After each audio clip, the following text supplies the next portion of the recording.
दोस्तों जरा सोचिए कि आपने जिंदगी भर मेहनत की और बहुत सारी धन दौलत कमाई। आपने उस धन दौलत को शेयर्स के फॉर्म में रखा, म्यूचुअल फंड्स के फॉर्म में रखा, एफडीज के फॉर्म में रखा, और जब आपको जिंदगी में सबसे ज्यादा जरूरत पड़ी तब सिर्फ और सिर्फ आपके छोटे बेटे ने ही आपकी सेवा की, जबकि आपके परिवार के बाकी लोग आपकी तरफ देख भी नहीं रहे थे। अब जब आपका आखिरी समय आया तो आपने अपने छोटे बेटे को हर जगह पर नॉमिनी बना दिया। शेयर्स में, म्यूचुअल फंड में, एफडी में, हर जगह आपने छोटे बेटे को नॉमिनी बना दिया, ये सोच के कि भाई मेरे मरने के बाद मेरी सारी धन दौलत उस व्यक्ति को जाएगी जिसने मेरी सेवा की थी। लेकिन जैसे ही आपकी मृत्यु होगी, आपका पूरा परिवार एक लीगल बैटल में फंस गया और 10 से 15 साल के बाद भी वो छोटा बेटा जिसने आपकी सबसे ज्यादा मदद की थी, उसके हाथ में एक फूटी कौड़ी भी नहीं लग पाई। अब दोस्तों ये जो कहानी मैं आपको बता रहा हूं, ये भारत के आम घर की कहानी है, घर घर की कहानी है, क्योंकि मैक्सिमम लोगों को यही फर्क नहीं पता होता है कि नॉमिनी क्या होता है, लीगल हेयर क्या होता है और लीगटी क्या होता है। और इसीलिए लोग अपना सक्सेशन सही तरह से नहीं कर पाते और जब उनकी मृत्यु हो जाती है तो उनका पूरा परिवार कोर्ट के झमेले में फंस के रह जाता है।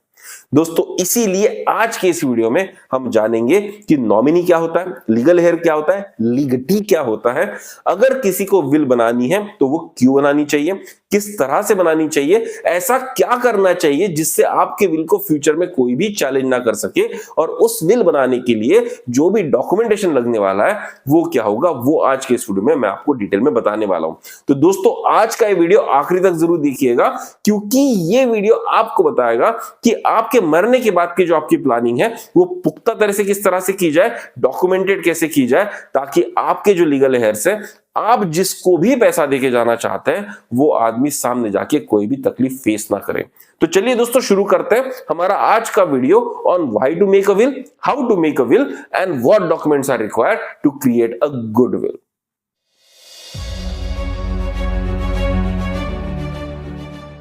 तो आइए दोस्तों समझते हैं कि नॉमिनी, लीगल हेयर और लीगटी में डिफरेंस क्या है।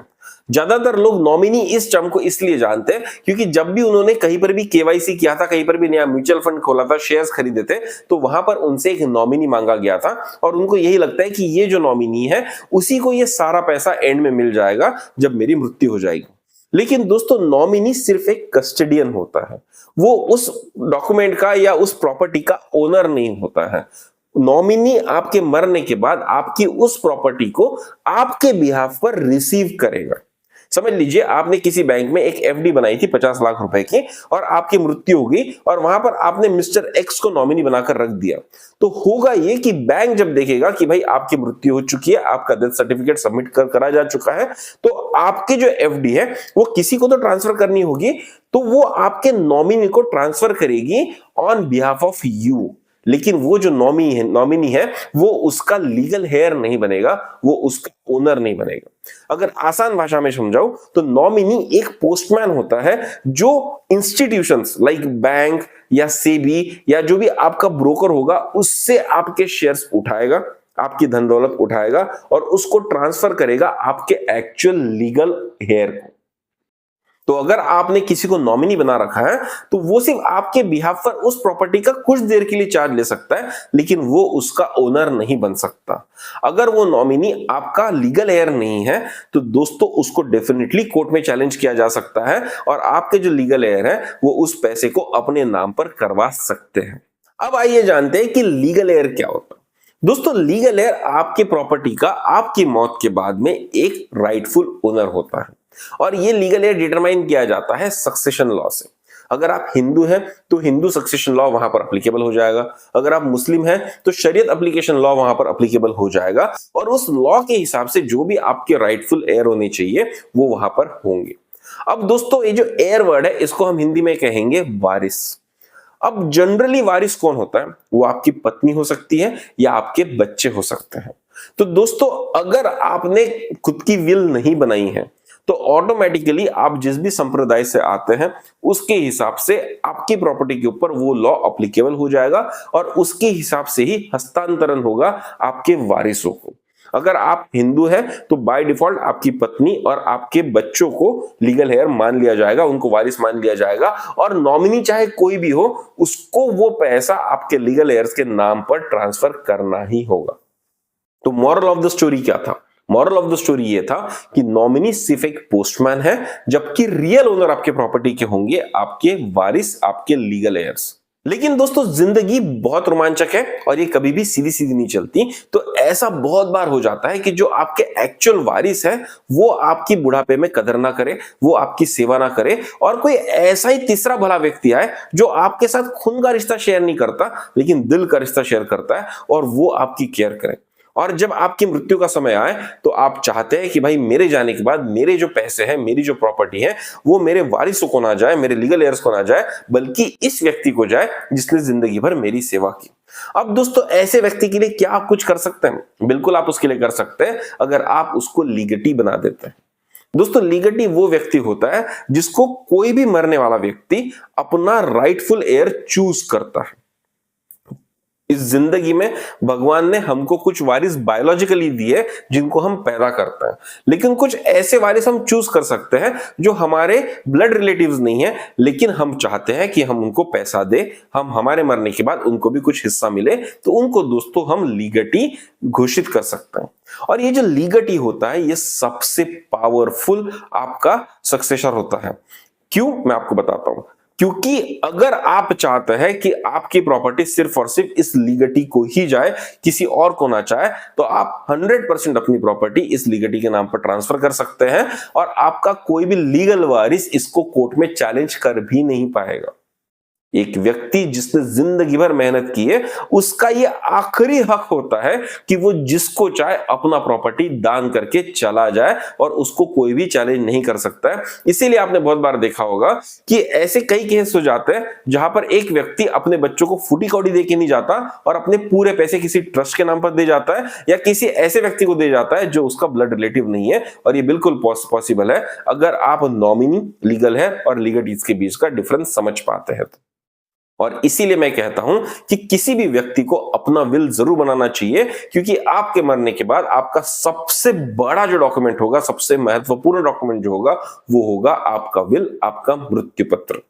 तो अगर हमने ये जान लिया कि विल या मृत्यु पत्र कितना इंपॉर्टेंट होता है, तो चलिए जानते हैं कि मृत्यु पत्र बनाया किस तरह से जाता है और ऐसी कौन सी चीजें हैं जो आपको ध्यान रखने की जरूरत है, जिसको मिस करने से आपकी विल की ताकत कम हो सकती है। और आप अगर इनको ध्यान रख लेते हैं और इसका प्रोविजन बना कर जाते हैं तो आपके विल को कहीं पर भी चैलेंज नहीं किया जा सकता। तो चलिए जानते हैं कि कैसे बनाए हमारा विल।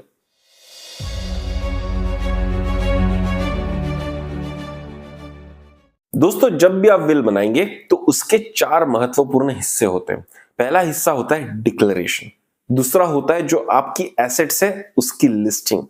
तीसरा होता है कि आप किसको ये विल एग्जीक्यूट करने के लिए जिम्मेदार बना रहे हैं, एक रिस्पॉन्सिबल पर्सन जो इस विल को आपके मरने के बाद में एग्जीक्यूट करेगा, और दोस्तों चौथा होता है विटनेसेस। और जो 5वां हिस्सा है जो मैंने स्टार्टिंग में नहीं बताया था वो ये था कि इन सब को करने के लिए आपको डॉक्यूमेंट्स क्या क्या लगेंगे। तो दोस्तों एक एक करके समझेंगे कि डिक्लेरेशन क्या होता है, लिस्ट ऑफ एसेट्स क्या होता है, एग्जीक्यूटर क्या होता है और विटनेसेस का क्या रोल होता है।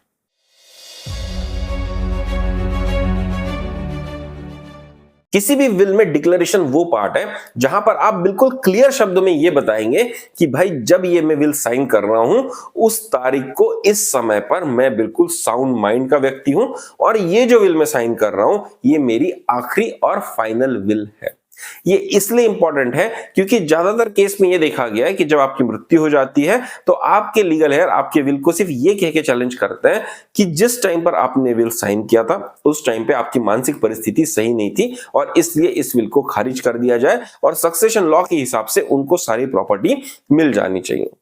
अब जब आप खुद को गुड माइंड का या साउंड माइंड का डिक्लेयर कर रहे हैं तो इसके लिए अगर आप एक एडिशनल प्रूफ छोड़ के जाएंगे तो आपके जो लीगलिटीज होंगे उनको बहुत फायदा हो सकता है। आपको करना यह है कि जब भी आप विल पूरी तरह से बना लें तो उस विल को कैमरा के सामने रहकर बढ़िया से हंसते हुए चेहरे के साथ में पढ़ ले, ताकि एक वीडियो रिकॉर्डेड प्रूफ रहे कि ये विल आपने बिल्कुल साउंड माइंड और साउंड कंडीशन में रिकॉर्ड की गई थी और ये एक ठोस सबूत माना जाता है। अगर आपने वीडियो रिकॉर्ड छोड़ रखा है तो कोई भी कोर्ट आपके विल को खारिज नहीं कर सकता है। इसीलिए दोस्तों डिक्लेरेशन बहुत इंपॉर्टेंट है और डिक्लेरेशन के लिए अगर आप वीडियो प्रूफ छोड़ के जाते हैं तो इससे बढ़िया काम आप कर ही नहीं सकते। अब जो आपको दूसरा काम करना है वो है अपने एसेट्स की लिस्ट बनाकर रखनी है। आपने जिंदगी भर अलग अलग तरह की प्रॉपर्टीज कमाई होंगी। आपने कुछ घर खरीदे होंगे, आपने कुछ जमीनें खरीदी होंगी, आपने शेयर्स खरीदे होंगे, म्यूचुअल फंड्स खरीदे होंगे, बॉन्ड्स खरीदे होंगे। तो इन सारों का आपको लिस्ट बनाना है और उसका टेंटेटिव वैल्यू आपको उसमें लिखना है और उसके सामने आपको लिखना है कि ये जो पर्टिकुलर एसेट है ये किस किस परसेंटेज में आप किस किस को बांटने वाले हैं।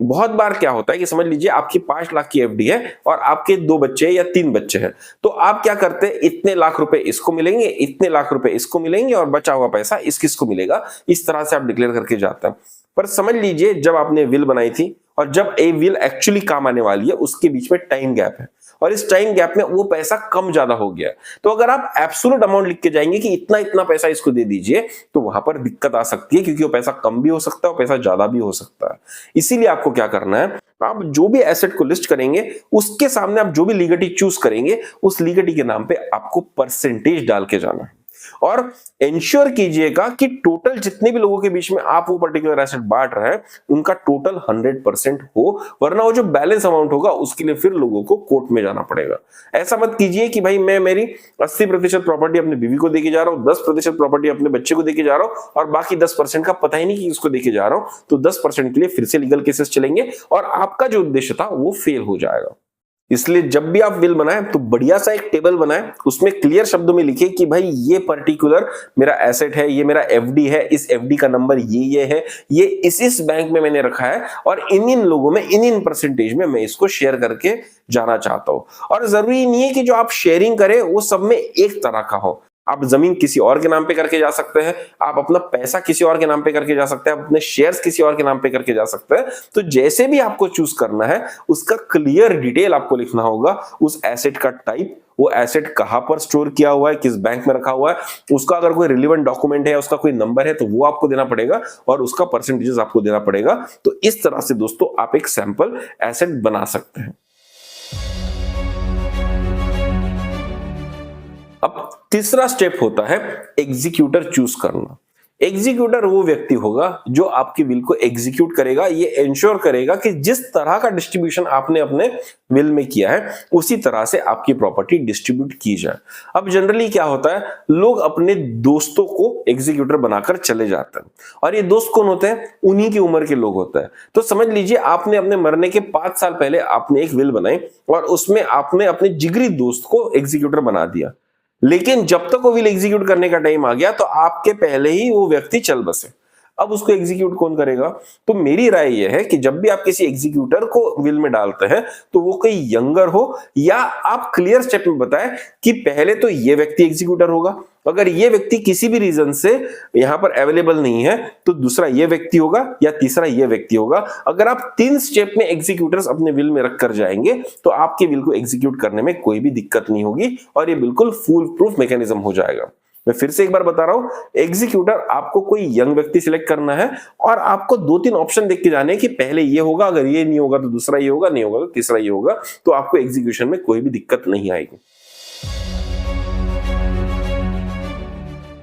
अब चौथा पॉइंट ये होता है कि आपके विल पे आपके साइन के अलावा 2 विटनेसेस के भी साइन होने चाहिए और महत्वपूर्ण बात यह है कि ये जो 2 विटनेसेस है ये आपके लीगल एयर्स नहीं होने चाहिए। अगर यही आपके वारिस है तो दिक्कत आ जाएगी। एग्जीक्यूटर जो है वो आपका वारिस हो सकता है लेकिन विटनेस आपका वारिस नहीं होना चाहिए, ये कृपया करके इंश्योर कीजिए, क्योंकि अगर विटनेस आपका वारिस है तो जो बाकी वारिस है वो चैलेंज कर सकते हैं कि फोर्सफुली इस व्यक्ति ने मेरे पापा को या मेरी मम्मी को फोर्स करके ये विल बनवाई है। इसीलिए कोशिश कीजिएगा कि विटनेसेस वो है जो आपसे ब्लड से रिलेटेड नहीं है। अब जो 5वां हिस्सा आता है वो आता है कि अगर आप कोई टर्म्स एंड कंडीशंस रखना चाहे तो आप यहां पर रख सकते हैं। ये बहुत यूनिक चीज है क्योंकि ऐसा बहुत बार होता है कि आप स्ट्रेट फॉरवर्ड तरीके से अपने बच्चों को पूरी प्रॉपर्टी नहीं देना चाहते। अगर वो कोई टर्म्स एंड कंडीशन मीट कर रहे हैं तो उसके बाद ही उनको वो प्रॉपर्टी ट्रांसफर होगी।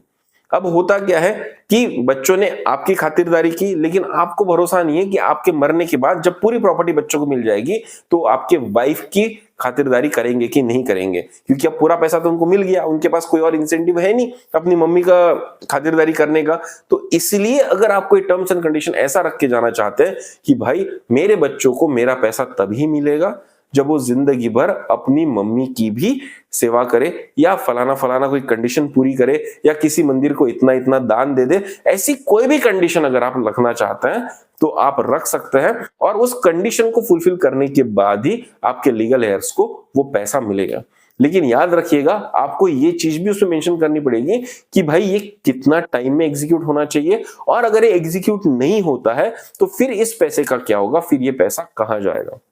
जनरली क्या होता है दोस्तों, जो बड़े बड़े लोग होते हैं ना, वो अपने बच्चों के लिए कंडीशन छोड़ के जाते हैं कि अगर आपने ये अचीव कर लिया इस ड्यूरेशन में तो आपको इतना पैसा मिल जाएगा, लेकिन अगर आप ये अचीव नहीं कर पाए तो पूरा पैसा किसी और ट्रस्ट को चला जाएगा, जो उसके बाद इंश्योर करेगा कि इस पैसे के साथ क्या होना चाहिए। तो ये टर्म्स एंड कंडीशंस भी अगर आप चाहे तो आप डाल सकते हैं। विल को बहुत ज्यादा हमको कॉम्प्लिकेट नहीं करना है, लेकिन अगर ऐसी कोई महत्वपूर्ण कंडीशन है, समझ लीजिए आपने कहीं मन्नत मांगी थी कि भाई मैं वैष्णो देवी जाऊंगा तो इतना इतना पैसा दूंगा, लेकिन अब आपकी हालत खराब हो गई तो आप नहीं जा पा रहे, तो आप ये टर्म्स एंड कंडीशन डाल सकते हैं कि भाई मेरे बच्चों को ये पैसा तभी दिया जाएगा जब 5 लाख 6 लाख रुपए वैष्णो देवी के टेंपल में जाके डोनेट कर देंगे, या जो भी कुछ और कंडीशन। मैं सिर्फ एग्जाम्पल के तौर पर आपको यहां पर बता रहा हूं, ऐसी कंडीशन दोस्तों आप अपने बिल में डाल सकते हैं। अब दोस्तों आइए 3 ऐसे इंपॉर्टेंट पॉइंट पे फोकस करते हैं जो आपको डेफिनेटली करना है, जिसमें आपको कोई भी गलती नहीं करनी है।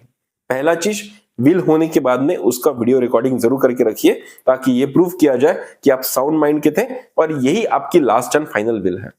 तीसरा दोस्तों, अगर हो सके तो इस विल को रजिस्टर जरूर करा लीजिएगा, जो भी विल रजिस्टर्ड होती है उसकी वैल्यू ज्यादा होती है। समझ लीजिए आपके मरने के बाद में किस्सा कोर्ट में चला गया और वहां पर 3 अलग अलग तरीके के विल्स के डॉक्यूमेंट वहां पर सबमिट कर दिए गए हैं, तो अगर उसमें से एक डॉक्यूमेंट रजिस्टर्ड है तो उसी को फाइनल और वैलिड डॉक्यूमेंट माना जाएगा। अब और एक मिस्टेक आपसे ये हो सकती है कि आपने विल बना दी, लेकिन विल आपने किसी ऐसे सीक्रेट लोकेशन पे जाके रख दी जिसको आप कोई एक्सेस नहीं कर पा रहा है, जैसे कि बैंक लॉकर। अब बैंक लॉकर आपके नाम पे था और आपके अलावा कोई और उसको एक्सेस नहीं कर सकता, और आप तो चले गए, तो फिर आप वो डॉक्यूमेंट कहां से निकालेंगे। तो इसलिए उसको बहुत ऐसे सीक्रेट लोकेशन पे मत रखिएगा, उसको ऐसे एक्सेसिबल जगह पर रखिएगा जो बहुत रेडीली अवेलेबल हो। लेकिन ऐसा भी नहीं करना है कि आपको घर में एक शेल्फ के ऊपर उसको रख देना है ताकि वो सबको एक्सेसिबल हो जाए। तो सबसे अच्छा तरीका होता है कि आप एक किसी वकील को नॉमिनेट कीजिए, जिसके पास आप उसको ट्रस्टी के तौर पर ये विल दे के रखेंगे कि जैसे आपकी मृत्यु होगी तो वकील आपके घर पे आएगा और वो विल सबको पढ़कर बताएगा। आपने मूवीज में भी ये देखा होगा कि जनरली जब भी कोई बड़ा व्यक्ति मर जाता है तो घर में एक वकील आता है और वकील ही पूरा पढ़ के बताता है, और ये सबसे सेफ एंड साउंड तरीका होता है। बस अपने बच्चों को बता के जाइएगा कि भाई किस वकील के पास में आपने विल रखी है, उसकी एक जेरोक्स कॉपी आप दे सकते हैं अपने लीगल हेयर्स को, लेकिन ओरिजिनल कॉपी जो होगी, जो रजिस्टर्ड कॉपी होगी, वो किसी वकील के पास रखिए, ट्रस्टवर्दी वकील के पास रखिए, जो आपके घर में आपकी ओरिजिनल विल लाके दे सके। दोस्तों यहां तक जो भी चीज मैंने आपको बताई ये कॉमन सेंस से बताई, और इसका सुप्रीम कोर्ट जजमेंट का बैकिंग भी है। सक्सेशन लॉज भी ये कहते हैं कि अगर आप सक्सेशन कर रहे हैं, अगर आप अपनी विल बनाकर रखते हैं तो आपको कोई भी दिक्कत नहीं आएगी। और ये जो नॉमिनी और लीगल हेयर का डिफरेंस है, इसको सुप्रीम कोर्ट ने शक्ति यजदानी केस 2024 में क्लियर कर दिया है कि भाई नॉमिनी सिर्फ और सिर्फ एक कस्टडियन होता है, एक पोस्टमैन होता है, लेकिन लीगल हेयर अलग होता है जो राइटफुल ओनर होता है। उसी तरह से अगर आप इंदिरानी वाही केस अगर आप देखेंगे 2016 का, तो उसमें भी इसी तरह से क्लैरिटी दी गई है। तो जो भी चीजें मैं आपको बता रहा हूं वो बिल्कुल लीगल तरीके से, लीगल बैकग्राउंड के साथ बता रहा हूं, तो बिल्कुल अश्योर्ड रहेगा कि आपको इस वीडियो में कोई भी चीज गलत नहीं बताई जाएगी। अब दोस्तों यहां तक अगर आपको वीडियो पसंद आया, तो इससे पहले कि मैं आपको बताऊंगा कि क्या क्या डॉक्यूमेंट आपको रेडी करके रखने बिल के लिए, आज तक अगर आपने इस चैनल को सब्सक्राइब नहीं किया तो जरूर सब्सक्राइब कीजिएगा, क्योंकि वैल्यू एडिशन आपके जिंदगी में वैल्यू ऐड करने की कोशिश करता है, आपको कुछ ऐसी इंफॉर्मेशन देने की कोशिश करता है जिससे आपको बहुत फायदा होगा। तो दोस्तों आज तक अगर आपने वैल्यू एडिशन को सब्सक्राइब नहीं किया है तो जरूर सब्सक्राइब कीजिए, क्योंकि ये आपका चैनल है, आपके फायदे का चैनल है। तो चलिए अब जानते हैं कि ऐसे कौन से डॉक्यूमेंट हमको रेडी करके रखने की जरूरत है जिससे बिल बनाने में हमको हेल्प हो सकती है।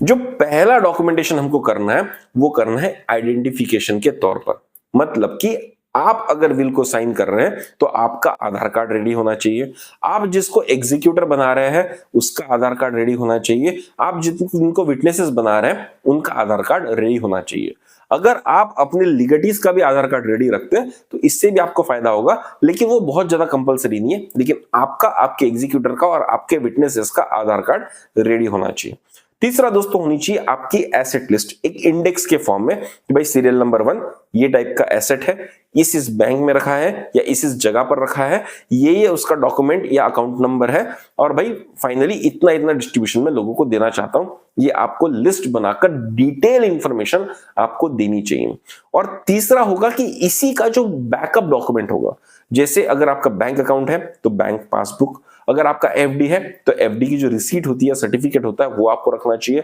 अगर आपके पास शेयर है तो शेयर्स का जिस भी डीमैट अकाउंट में आपका रखा है उसका डिटेल, जो आपका होम पेज होता है जहां पर आपका अकाउंट डिटेल्स रहता है, उसका अगर आप एक प्रिंट निकाल के रख देंगे जहां पर वो क्लियर शब्दों में लिखा होगा कि आपका अकाउंट नंबर इस डिपॉजिटरी में रखा हुआ है, सीडीएसएल में, एनडीएसएल में, ये ब्रोकर के थ्रू रखा हुआ है, ये उसका डीमैट अकाउंट नंबर है, और शायद कहीं कहीं जगह पर नॉमिनी भी डायरेक्टली आपको दिख जाता है, तो आप उसका स्क्रीनशॉट निकाल के उसका एक प्रिंट लेके अपने इसमें रख सकते हैं। अगर आप कोई मूवेबल एसेट है जैसे कि कार है, गाड़ी है, अगर आप ये किसी को देना चाहते हैं तो इसके जो रजिस्ट्रेशन के डॉक्यूमेंट होंगे वो भी दोस्तों हैंडी रेडी करके आपको रखने चाहिए। उसी के साथ साथ बहुत सारे लोग जो है वो लाइफ इंश्योरेंस लेके रखते हैं। तो लाइफ इंश्योरेंस की एक खासियत बात पता है क्या है? अगर आपके लीगल हेयर्स को वो लाइफ इंश्योरेंस एग्जीक्यूट कराना है, अगर उनको उसको क्लेम कराना है, तो उसकी ओरिजिनल कॉपी उनके पास होनी चाहिए। अगर ओरिजिनल कॉपी नहीं है तो आपके लीगल हेयर को कोर्ट जाना पड़ेगा, 6 महीना वेट करना पड़ेगा। 6 महीने के बाद में कोर्ट जो है एक ऑर्डर देगा एलआईसी को या जो भी इंश्योरेंस कंपनी होगी उसको कि भाई आप इनको एक और कॉपी इशू कीजिए, उसी के बाद दोस्तों वो क्लेम कर सकते हैं। अगर ओरिजिनल कॉपी आपकी एलआईसी की या किसी भी और इंश्योरेंस कंपनी की नहीं है तो आपके लीगल हेयर्स को बहुत तकलीफ जाने वाली है अपना लाइफ इंश्योरेंस एग्जीक्यूट करने के लिए। तो याद रखिएगा, अगर आपने लाइफ इंश्योरेंस लेके रखा है तो उसकी ओरिजिनल कॉपी भी एक फोल्डर पे बना के रखिए और वो विल के साथ ही रखिए, ताकि आपके लीगल हेयर को बिना हैसल के साथ ये डॉक्यूमेंट ट्रांसफर किया जा सके। और सबसे इंपॉर्टेंट चीज आपको रखनी है कि भाई आपको एक डॉक्टर से एक सर्टिफिकेट लेकर रखना है आसपास की डेट का, विल की जो भी आपकी डेट होगी उसके आसपास की डेट का, कि आप एक साउंड माइंड के व्यक्ति हैं। अगर आप एक किसी साइकेट्रिस्ट से लिखवा लेते हैं तो इसकी वैलिडिटी और भी ज्यादा रहेगी। ये सबसे इंपॉर्टेंट डॉक्यूमेंट होगा, क्योंकि विल को 90% इसी बात पे चैलेंज किया जाता है कि जब भी ये व्यक्ति ये विल लिख रहा था उसकी कंडीशन अच्छी नहीं थी, उसको मानसिक तनाव था और इसलिए इस विल को खारिज कर दिया जाए। लेकिन अगर आपने वीडियो रिकॉर्डिंग रखी है, अगर आपने साइकेट्रिस्ट का सर्टिफिकेट रखा है, तो आपको कोई भी दिक्कत नहीं जाएगी। अब आप सब बोल रहे होंगे कि भाई इतना सारा तामझाम है, इतने सारे डॉक्यूमेंट रेडी करके रखने हैं, भाई ये मैं करूंगा कब और कैसे? तो भाई मैं आपको बता दूं, आपने जिंदगी भर मेहनत की इसी काम के लिए, ताकि जब आप छोड़े तो अपनी लीगेसी आप किसी को ट्रांसफर करके रखे। अगर आप ये मेहनत नहीं करेगा तो कौन करेगा? क्योंकि अगर आप नहीं करेंगे तो आपके बच्चों को या जो भी लीगल हेयर आप रखना चाहते हैं उसको बहुत तकलीफ होने वाली है, कोर्ट के चक्कर मार मार के थक जाएगा और फिर भी कोई चीज प्रूव करने में वो असमर्थ हो सकता है। इसीलिए दोस्तों ये मेहनत एक बार जरूर कीजिएगा, जब आप बहुत अच्छी कंडीशन में, हेल्दी कंडीशन में है तो आप इसको जरूर कीजिएगा और अपने बच्चों के लिए एक प्रॉपर सेट रख के जाइएगा, ताकि उनको सामने कोई भी दिक्कत नहीं आए। विल होता क्या है?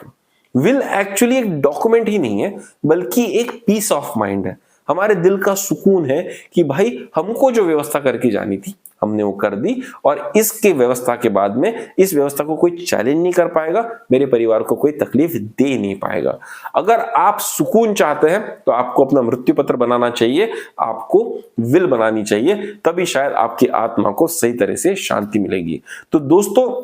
अगर आपको ये वीडियो पसंद आया तो जरूर हमको कमेंट बॉक्स में कमेंट कर बताइएगा। अगर आपको लगता है कि इस वीडियो ने आपकी जिंदगी में वैल्यू एडिशन किया है तो जरूर शेयर कीजिए अपने दोस्तों के साथ, अपने परिवारजनों के साथ, ताकि उनकी जिंदगी में भी एक छोटा सा वैल्यू एडिशन हो सके। और अगर आप चाहते हैं कि भाई एक छोटा सा टेम्पलेट मिल जाए कि विल किस तरह से होता है, तो उसका एक पीडीएफ बनाकर मैंने इस वीडियो के डिस्क्रिप्शन बॉक्स में डाल दिया है। आप उस लिंक को यूज करके क्रिएट कर सकते हो उस पीडीएफ को, और उसको देख के एक सैंपल के तौर पर आप अपना विल बना सकते हो। वैल्यू एडिशन में हमारी हमेशा एक कोशिश रहती है कि आपकी मदद जिस लेवल तक जाके की जा सके हम करेंगे और आपकी जिंदगी में वैल्यू ऐड करेंगे। तो दोस्तों, आज तक अगर आपने हमारे चैनल को सब्सक्राइब नहीं किया तो जरूर सब्सक्राइब कीजिएगा और कमेंट बॉक्स में जरूर बताइएगा कि आपको हमारा ये वीडियो कैसा लगा। तो चलिए दोस्तों, जल्दी मिलेंगे एक नए डिस्कशन के साथ में, एक नए वैल्यू एडिंग वीडियो के साथ में। तब तक के लिए सब्सक्राइब करते रहिए हमारा चैनल वैल्यू एडिशन। धन्यवाद।